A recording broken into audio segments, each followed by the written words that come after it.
هموطنان عزیز، از شما خواهش دارم این نوار را تا آخر تماشا کنید و حتما لایک مانید تا همه بینند. نام من شهادت در شهر دوشنبه زندگی می‌کنم. عین حال 16 سالم باشد.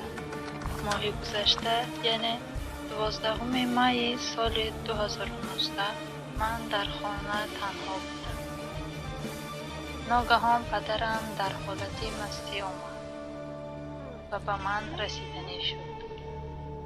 هرچنده میخواستم از دستش خلاص شده گریزم، اما نتونستم و به ناموس من مجبوری رسید.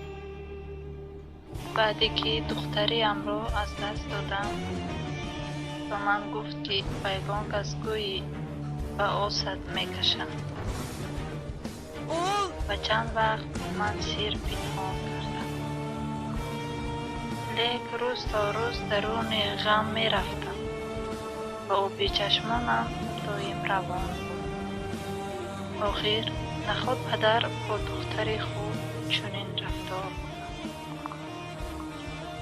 آخر طاقتم طاق شده و وزارت کارهای داخلی عریضه نوشتم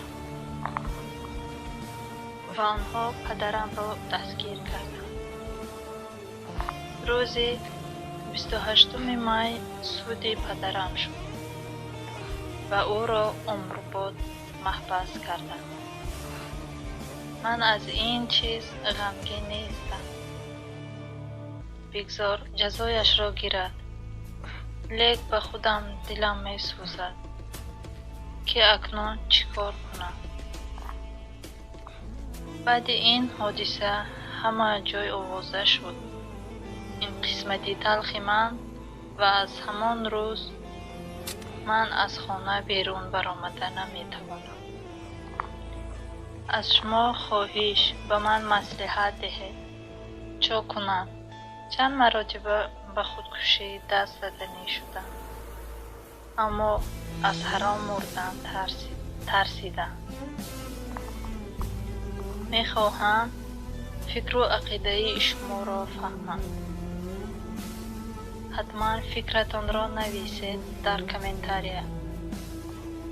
من منتظر جوابهای شما و از خدای بزرگ طلب میکنم تا این روز را یگان انسان نبیند. شما نیز در حق من دعا کنید و این نوار را دستگیری کنید تا همه بینند و به من مصلحت خوب دهید. خواهش دارم. باقی در پناه خدا باشید هموطنان عزیز. خدا شما را در پناهش نگاه دارد. از نام خواهر اسلامی شما شهادت بانو.